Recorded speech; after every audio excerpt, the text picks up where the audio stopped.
Bonjour, monsieur l'architecte Federico Napoli. Vous êtes le responsable des études et des projets de la commune de Cramontana, ici en Valais.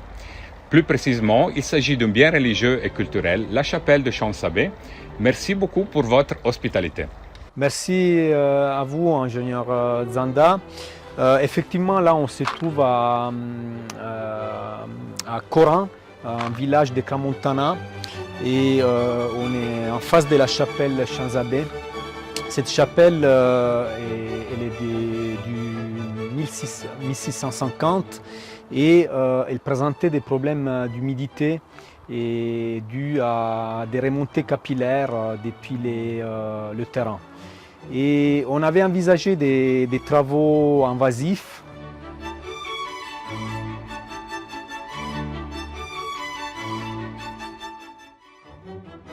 L'État du Valais, précisément le service patrimoine historique. Qu'est-ce que vous entendez, excusez, avec des travaux invasifs? Invasifs, c'était des travaux qui préconisaient l'ouverture de la façade nord et pour réaliser un drainage. Et du coup, on a abandonné cette idée, surtout parce que ça pouvait toucher la statique du bâtiment. Et on a fait appel à l'ingénieur Zanda pour ses services. Et voilà, et aujourd'hui on est là pour témoigner.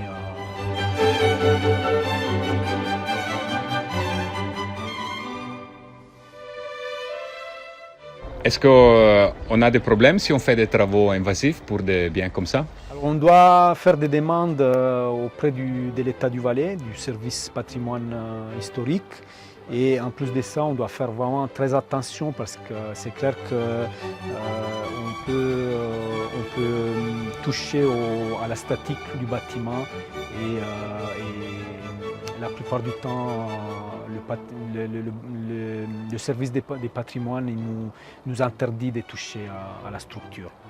Donc c'est pour ça que si on arrive à trouver des solutions moins invasives, pour nous c'est l'idéal.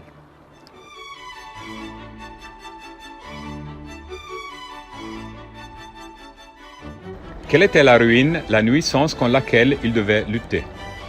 Mais la nuisance, c'est surtout par rapport à l'esthétique intérieure de la chapelle.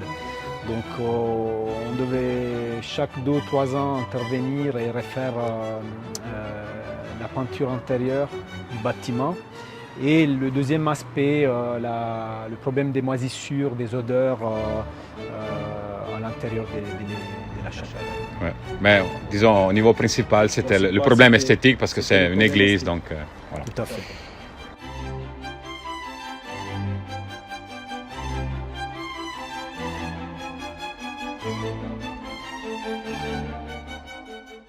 Quels ont été les résultats, le calendrier et le niveau de satisfaction obtenu suite à l'installation de la technologie murtronique pour restaurer les murs de l'église?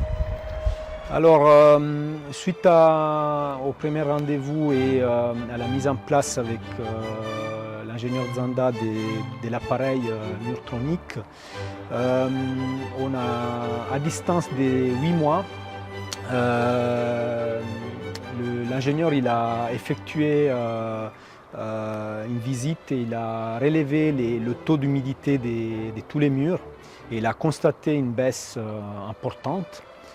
Mais vu l'année 2022 avec peu de précipitations pluvieuses, il y aura un deuxième contrôle qui sera effectué en début 2023 pour constater encore une fois l'effet de l'appareil murtronique à l'intérieur de la chapelle.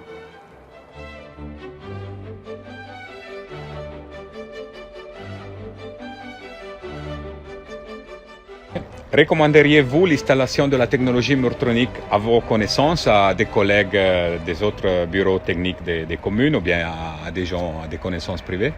Alors oui, malgré au début il y avait un certain scepticisme par rapport à cette technologie, suite à l'installation de cet appareil dans la chapelle des Champsabé ici à Corin, Nous sommes très satisfaits du résultat à ce jour et nous envisageons aussi d'utiliser la même technologie dans d'autres bâtiments historiques situés sur le territoire de la commune de Cramontana.